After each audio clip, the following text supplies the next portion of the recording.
आज का हमारा टॉपिक है भारत शासन अधिनियम। आज की क्लास में हम पॉलिटिकल का एक महत्वपूर्ण टॉपिक पढ़ने जा रहे हैं, जिसका नाम है 1935 का अधिनियम, जिसे भारत शासन अधिनियम 1935 भी कहा जाता है।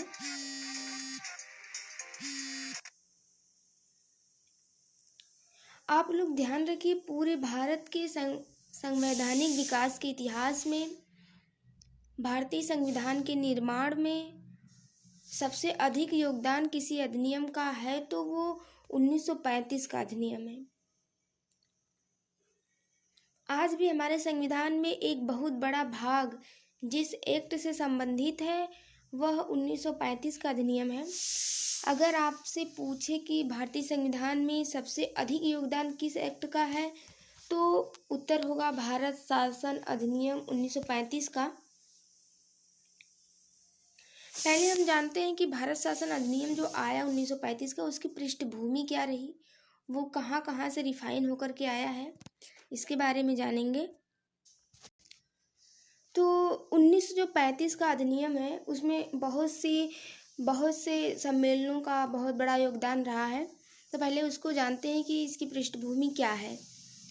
तो आप लोग को पता है कि साइमन कमीशन की जो रिपोर्ट आई थी वो 1930 में आई थी। कब आई थी? 1930 में। और साइमन कमीशन की रिपोर्ट के बाद नेहरू रिपोर्ट आई थी। नेहरू रिपोर्ट जो साइमन कमीशन से पहले आई थी 1928 में, उसके बाद साइमन कमीशन की रिपोर्ट आई। और साइमन कमीशन की रिपोर्ट का जो है समीक्षा करने के लिए फर्स्ट गोलमेज सम्मेलन होता है 1931 में। कब होता है? 1931 में। लेकिन इसमें कांग्रेस जो है वो पार्टिसिपेट नहीं करती है और ये गोलमेज सम्मेलन जो है वो असफल रहता है। तो कांग्रेस को दूसरे गोलमेज सम्मेलन में पार्टिसिपेट करने के लिए गांधी इरविन समझौता होता है 1931 में ही।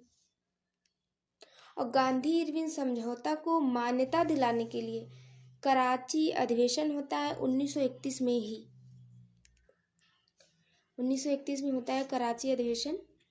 और उसके बाद सेकेंड गोलमेज सम्मेलन होता है 1931 में ही। सेकेंड गोलमेज सम्मेलन भी होता है और सेकेंड गोलमेज सम्मेलन में ही मैकडोनाल्ड अवार्ड की घोषणा होती है, जो 16 अगस्त 1932 में होती है। कब होती है? 16 अगस्त 1932 में होती है। और मैकडोनाल्ड घोषणा को जो है परिवर्तित करने के लिए, यूं कहें रोकने के लिए, पूना पैक्ट होता है भीमराव अंबेडकर और महात्मा गांधी जी के बीच में। ये भी होता है 1932 में ही। उसके बाद थर्ड गोलमेज सम्मेलन होता है, वो भी 1932 में होता है। तो इतना जो ये सब हुआ, इन सब की भूमिका रही है 1935 के अधिनियम में। मतलब कि जो 1935 का अधिनियम आया वो काफ़ी रिफाइन होकर आया है। जो कि डिस्कशन के लिए 1935 के अधिनियम पर डिस्कशन के लिए भारतीयों को भी बुलाया गया था और भारतीयों में ब्रिटिश भारत और देसी रियासतें दोनों शामिल थी। इसलिए 1935 के अधिनियम पर दोनों का मिला जुला रूप देखने को मिलेगा या फिर दिखाई देगा 1935 के अधिनियम में। फिर जैसे ही तृतीय गोलमेज सम्मेलन समाप्त होता है, वैसे ही ब्रिटिश सरकार क्या करती है कि यहाँ से जितना कुछ भी आया, मतलब कि जो हम अभी पढ़े, नेहरू रिपोर्ट से भी कुछ पॉइंट उसने लिया, साइमन कमीशन की रिपोर्ट से भी कुछ पॉइंट लिया, गोलमेज सम्मेलन से कुछ पॉइंट लिया। तो मतलब कि इन सब सम्मेलनों से जितना कुछ भी आया उसको मिला करके ब्रिटिश सरकार 1933 में, कब? 1933 में ब्रिटिश सरकार उसको मिला करके 1933 में एक श्वेत पत्र जारी करती है। क्या जारी करती है? श्वेत पत्र, यानी कि व्हाइट पेपर जारी करती है। व्हाइट पेपर जो होता है वो ब्रिटिश सरकार का एक ऑफिशियल लेटर होता है। तो ब्रिटिश सरकार 1933 में एक श्वेत पत्र जारी करती है। उस श्वेत पत्र के माध्यम से वो आने वाले अधिनियम का एक प्रारूप भेजती है या प्रारूप प्रकाशित करती है। किसमें प्रकाशित करती है? 1933 में श्वेत पत्र के माध्यम से। इस श्वेत पत्र की समीक्षा करने के लिए एक समिति बनाई जाती है। उस समिति को हम कहते हैं संयुक्त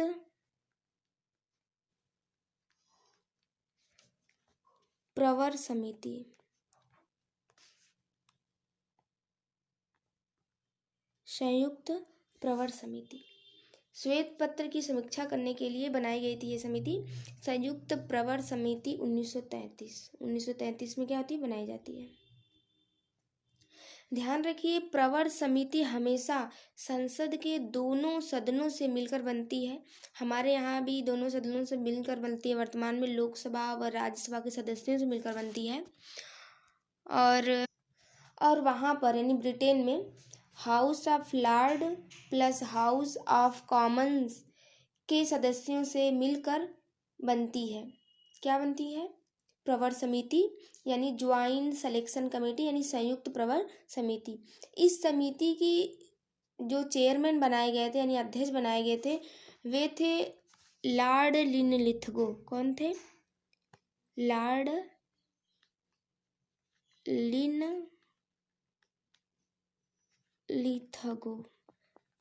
लिनलिथगो को बनाया गया था अध्यक्ष, चेयरमैन इस संयुक्त प्रवर समिति के। और यह समिति अपनी रिपोर्ट लगभग 1.5 साल में जारी करती है, मतलब कि 1934 में जारी करती है। 1934 में जारी करती है, 1934 के लास्ट में जारी करती है। ये जो रिपोर्ट आई उसका बिल बनाया गया और बिल बनाकर ब्रिटिश संसद से पास कर दिया गया। जब ब्रिटिश संसद ने पास कर दिया तो ये बन गया एक एक्ट, और इसी एक्ट को हम कहते हैं 1935 का अधिनियम। क्या कहते हैं? 1935 का अधिनियम। तो ये रहा 1935 के अधिनियम की पृष्ठभूमि की 1935 का अधिनियम कैसे आया, कैसे बना। अब इसके आगे हम चलते हैं कि 1935 के अधिनियम को भारत शासन अधिनियम 1935 भी कहते हैं। इसका इम्पोर्टेंट पॉइंट क्या है इसको देखते हैं। तो जैसे यह पहला अधिवेशन था जिसने अखिल भारतीय संघ बनाने की बात कही। क्या कही? अखिल भारतीय संघ बनाने की बात कही। ये इसका प्रावधान था, इसके इस अधिनियम का इम्पोर्टेंट पॉइंट है कि अखिल भारतीय संघ बनाने की इस अधिनियम ने बात कही। तो अखिल भारतीय संघ बनाने की बात कहाँ से प्रारंभ हुई, क्यों 1935 के अधिनियम में कहा गया, पहले हम इसको देखते हैं।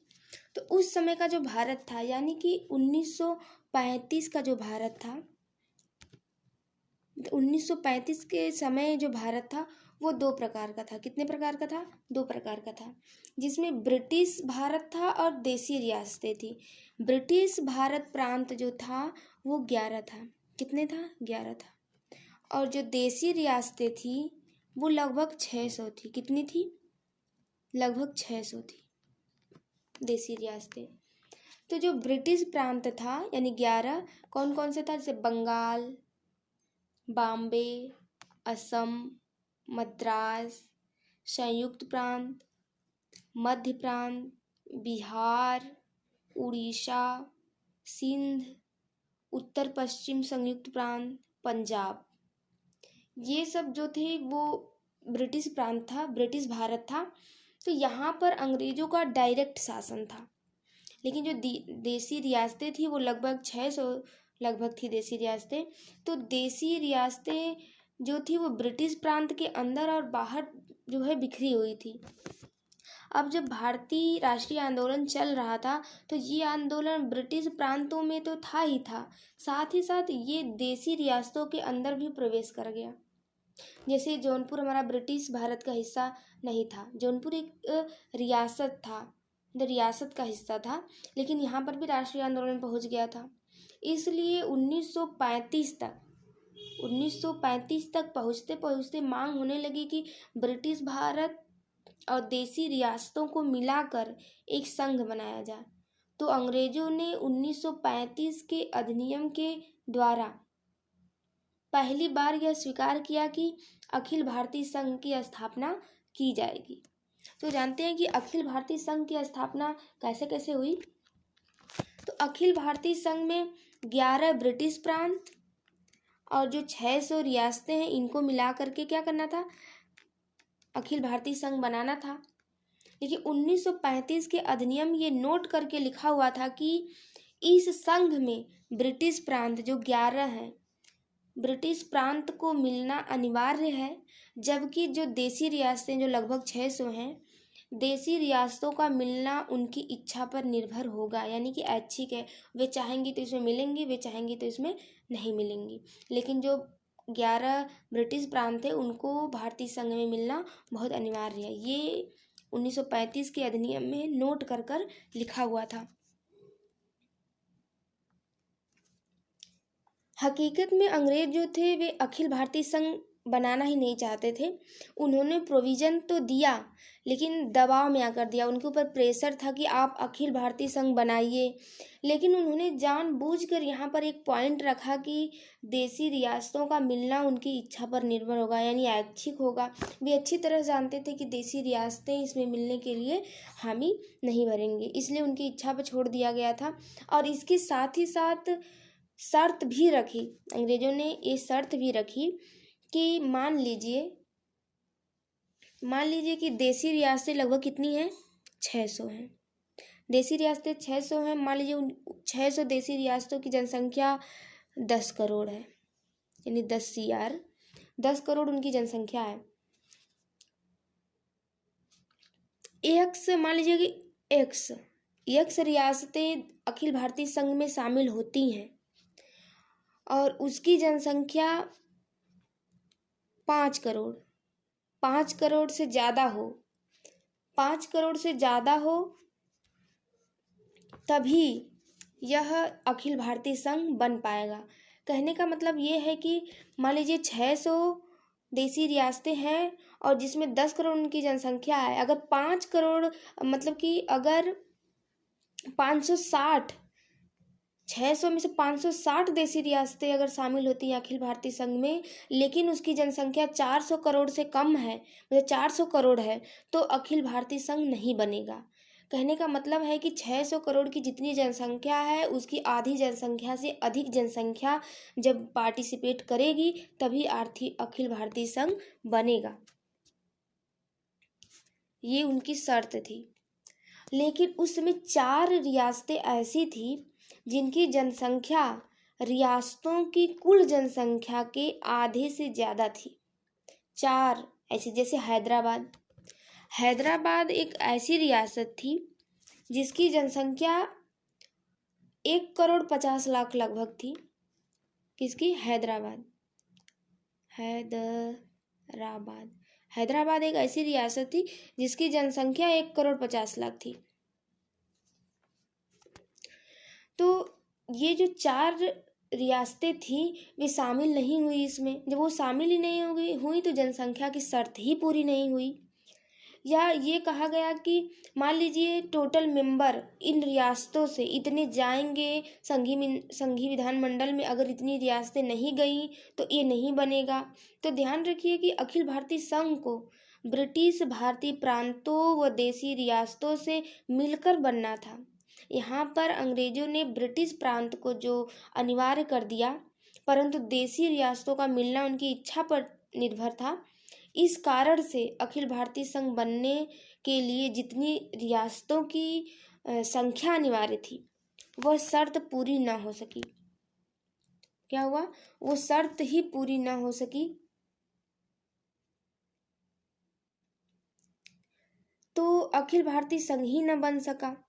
और जब अखिल भारतीय संघ ही न बन सका तो जाहिर सी बात है कि संघीय विधानमंडल भी नहीं बनेगा।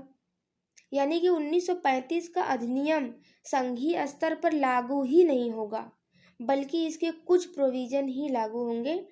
बाकी 1919 बाकी जो भी है वो 1919 के अधिनियम के अनुसार ही चलता रहा। ये बिंदु भी आप लोग ध्यान रखिएगा कि 1935 के अधिनियम में प्रावधान तो किया गया अखिल भारतीय संघ बनाने का, लेकिन वो संघीय स्तर पर लागू नहीं हो सका। अगर आपसे पूछे कि कौन सा अधिनियम था जिसके महत्वपूर्ण प्रावधान संघीय स्तर पर लागू ही ना हो सके, तो उत्तर होगा 1935 का अधिनियम। क्यों क्यों लागू नहीं हो सके? क्योंकि अखिल भारतीय संघ बनाने के लिए जो शर्तें रखी गई थी वो पूरी नहीं हो सकी, इसलिए अखिल भारतीय संघ नहीं बन सका। और कारण क्या था? देशी रियासतों को उनकी इच्छा पर छोड़ना। दूसरा पॉइंट था 1935 के अधिनियम का दूसरा पॉइंट था कि इसने संघीय विधानमंडल की स्थापना की बात कही थी।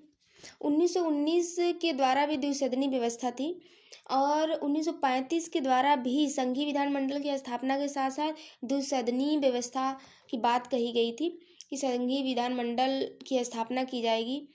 और 1919 के द्वारा भी स्थापित था, बस इसका नाम बदला गया कि संघीय विधानमंडल होगा। 1919 के अधिनियम के द्वारा भी द्विसदनी व्यवस्था की बात कही गई थी, अब इसका नाम बदला गया कि संघीय विधानमंडल इसका नाम होगा। क्यों? क्योंकि ऐसी संभावना थी कि इसमें रियासतें भी शामिल होंगी, लेकिन वे शामिल नहीं हुई। 1919 के अधिनियम में रियासतें शामिल नहीं थी, बस ब्रिटिश प्रांत को मिला करके द्विसदनी व्यवस्था संघीय विधानमंडल की स्थापना की गई थी। लेकिन 1935 में जो संघीय विधानमंडल की स्थापना की गई उसमें ये संभावना जताई गई थी कि देशी रियासतें भी शामिल होंगी, लेकिन देशी रियासतें शामिल ही नहीं हुई। तो जो दो सदनी व्यवस्था थी, दो सदनी, उसमें दो तरह के, जैसे आज वर्तमान में लोकसभा राज्यसभा है, उसी तरह था राज्य परिषद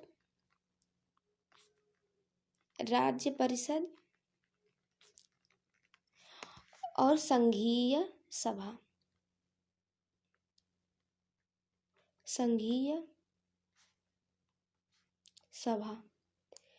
यानी कि जो राज्य परिषद है इसको उच्च सदन बोलते हैं, जो संघीय सभा है इसको निम्न सदन बोलते हैं।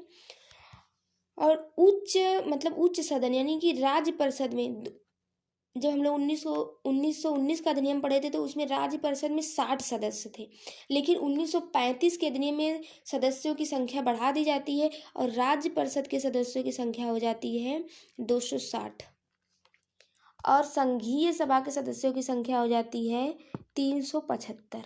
कितनी? 375। और जो 260 जो सदस्य हैं राज्य परिषद के, उसमें भी दो तरह के सदस्य थे। कितने तरह के सदस्य थे? दो तरह के। एक थे 156 और एक थे 104। तो 156 जो सदस्य थे वे ब्रिटिश भारतीय प्रांतों से निर्वाचित होकर आए थे। कहाँ से निर्वाचित होकर आए थे? कहाँ से निर्वाचित होकर आए थे? ब्रिटिश भारतीय प्रांत से। और जो 104 सदस्य थे वे थे देशी रियासतों से। कहाँ से थे? रियासतों से। ये प्रावधान किया गया था 1935 में कि इतने सदस्य होंगे और 156 ब्रिटिश प्रांत से निर्वाचित होकर आएंगे और 104 देशी रियासतों से मनोनीत होकर आएंगे। निर्वाचित होकर नहीं आएंगे, कहाँ कैसे आएंगे? मनोनीत होकर आएंगे। और संघीय सभा में भी ये व्यवस्था की गई कि जो 375 सदस्य हैं वो भी दो तरह के होंगे, 250 और 125। तो जो ये 250 होंगे वे ब्रिटिश प्रांत से आएंगे निर्वाचित होके। कहाँ से आएंगे? ब्रिटिश प्रांत से निर्वाचित होकर आएंगे। लेकिन ये जो 225 हैं ये देशी रियासतों से आएंगे मनोनीत होके, यानी कि निर्वाचित होके नहीं आएंगे, मनोनीत होके आएंगे।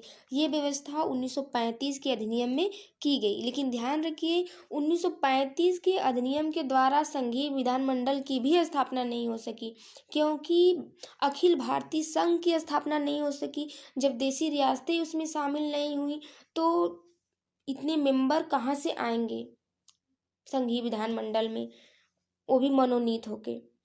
तो जब अखिल भारतीय संघ की ही स्थापना नहीं हो सकी तो संघीय विधानमंडल की भी स्थापना नहीं हो सकेगी।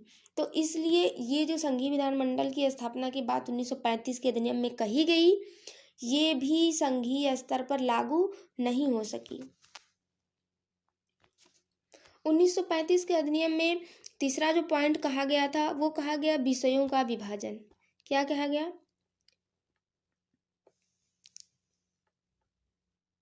विषयों का विभाजन। विषयों का विभाजन और इसको शक्तियों का विभाजन भी कह सकते हैं। जैसे कि वर्तमान समय में संघ सूची, राज्य सूची, समवर्ती सूची है, इसी तरह वहाँ पे विषयों का विभाजन किया गया। 1935 के अधिनियम में ये भी प्रावधान किया गया कि विषयों का विभाजन किया जाएगा। तो संघ सूची में 59 विषय रखे गए और राज्य सूची में यानी कि प्रांत को जो अधिकार दिए गए वो 44 विषय पे दिए गए और समवर्ती सूची जो था उसमें 36 विषय रखे गए। आज की तारीख में जो अवशिष्ट शक्तियां हैं वे केंद्र के पास हैं, जैसे कि आज है हमारे संविधान में, लेकिन उस समय जो अवशिष्ट शक्तियां थी वो वायसराय में निहित कर दी गई थी। कहाँ निहित कर दी गई थी अवशिष्ट शक्तियां? वायसराय में निहित कर दी गई। इसके साथ ही साथ 1935 के अधिनियम के द्वारा ये व्यवस्था की गई कि सांप्रदायिक निर्वाचन प्रणाली का विस्तार किया गया। जिस तरह मुस्लिम को 1909 के अधिनियम के द्वारा सीटें प्रदान की गई थी 5, उस सीटों में मतलब बढ़ोतरी की गई। सिख समुदाय को, ईसाई समुदाय को जो सीटें दी गई थी उस सीटों में बढ़ोतरी की गई। इस तरीके से सांप्रदायिक निर्वाचन प्रणाली का विस्तार किया गया और 1935 के अधिनियम के द्वारा ही एससी मतलब कि जो अनुसूचित जाति हैं, दलित वर्ग जो था यानी शेड्यूल कास्ट के जो समुदाय के लोग थे उनको संयुक्त निर्वाचन प्रणाली, किसके तहत? संयुक्त निर्वाचन प्रणाली, संयुक्त निर्वाचन प्रणाली के तहत सीटें आरक्षित की गई 1935 के द्वारा। अगर पूछे कि किसके द्वारा, किस अधिनियम के द्वारा 19 दलित वर्ग को या फिर अनुसूचित जाति या शेड्यूल कास्ट को सीटें आरक्षित की गई, तो 1935 के अधिनियम द्वारा संयुक्त निर्वाचन प्रणाली के आधार पर सीटें आरक्षित की गई। राज्य स्तर पर द्विसदनी व्यवस्था, जो राज्य स्तर पर द्विसदनी व्यवस्था थी लागू की गई थी, राज्यों में लागू किया गया था, उसको समाप्त कर दिया गया। द्विसदनी व्यवस्था को समाप्त कर दिया गया और केंद्र में इसको लागू किया गया। द्विसदनी व्यवस्था को केंद्र में लागू किया गया, राज्य स्तर से इसको क्या कर दिया गया? समाप्त कर दिया गया। राज्य स्तर पर द्वैध शासन प्रणाली को समाप्त किया गया, जो 1919 के माध्यम से लागू किया गया था। द्वैध शासन प्रणाली यानी कि राज्य स्तर पर जो विषय थे उसमें दो तरह के विषयों को भी दो तरीके से बांट दिया गया था, आरक्षित विषय और हस्तांतरित विषय। तो इसको समाप्त कर दिया गया राज्य स्तर पर, लेकिन इसको केंद्र स्तर पर लागू किया गया। लेकिन राज्य स्तर जो द्विसदनी व्यवस्था थी वो राज्य स्तर पर लागू की गई इस 1935 के अधिनियम के द्वारा और 6 राज्यों में मतलब लागू की गई, जो उस समय बड़े बड़े राज्य थे। 6 राज्य जैसे बंगाल, ये चीज़ आप याद रखिएगा कि 1935 के अधिनियम द्वारा किस किस राज्य में द्विसदनी व्यवस्था लागू की गई थी, तो 6 राज्यों में लागू की गई थी जो उस समय बड़े बड़े राज्य थे। तो बंगाल में द्विसदनी व्यवस्था लागू की गई, मद्रास में लागू की गई, बॉम्बे में लागू की गई, बॉम्बे, और संयुक्त प्रांत में लागू की गई,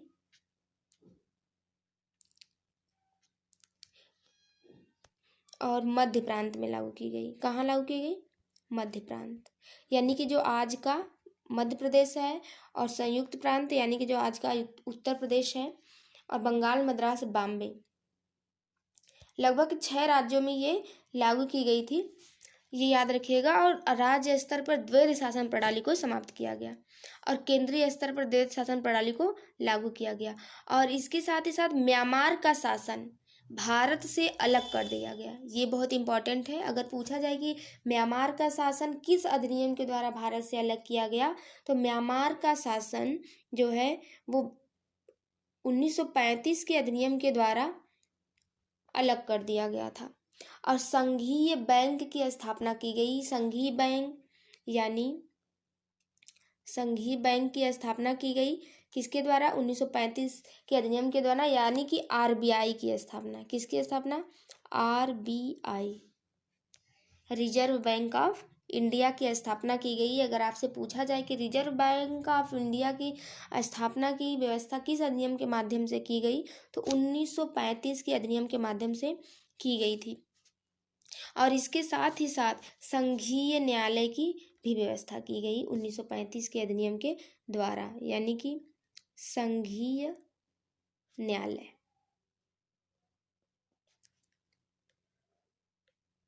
संघीय न्यायालय की व्यवस्था की गई। वैसे तो ये बहुत बड़ा अधिनियम है जो हमारे संविधान का लगभग कितना परसेंट है, 30% है। यानी कि इस अधिनियम से हमारे संविधान में 30% लिया गया है।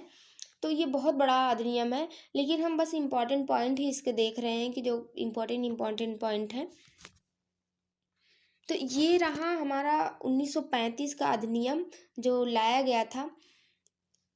इसकी कुछ कमियां हैं जो आप बता सकते हैं कि जैसे कि जो संघीय अखिल भारतीय संघ बनाने की बात की गई, कि बात तो की गई लेकिन वो लागू नहीं हो सकी।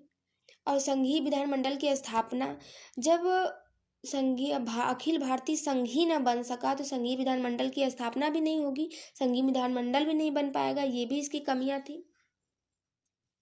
और इसके साथ ही साथ जब संघीय विधानमंडल भी नहीं बन पाएगा तो राज्य स्तर पर द्विसदनीय व्यवस्था भी लागू नहीं हो पाएगी। ये इसकी बहुत बड़ी कमियां थी। अंग्रेज चाहते नहीं थे कि संघीय जो भारतीय संघ है, अखिल भारतीय संघ है, वो बने, संघीय विधानमंडल की स्थापना हो। अंग्रेज ये नहीं चाहते थे, लेकिन उनके ऊपर प्रेशर था, उनके ऊपर दबाव था, इसलिए वो 1935 के अधिनियम के माध्यम से अखिल भारतीय संघ बनाने की बात तो कही, लेकिन अगर वो अखिल भारतीय संघ बनाना चाहते तो अपने जो उनका 1935 का अधिनियम आया था उसमें वो ये लिखते कि ब्रिटिश प्रांत और देसी रियासतों को मिलना अनिवार्य है, ना कि ये लिखते कि ब्रिटिश प्रांत को मिलना अनिवार्य है और देसी रियासतों को उनकी इच्छाओं पर छोड़ दिया जाए, वो अपनी इच्छा से मिलेंगी। तो ये उनका निगेटिव पॉइंट था कि वो अखिल भारतीय संघ बनाना ही नहीं चाहते थे। तो इसकी कुछ कमियां रही हैं अखिल भारतीय 1935 के अधिनियम का। तो इसके साथ ही साथ ये जो टॉपिक है यहीं पे समाप्त होता है। फिर कल नए टॉपिक के साथ मिलेंगे। तब तक के लिए धन्यवाद।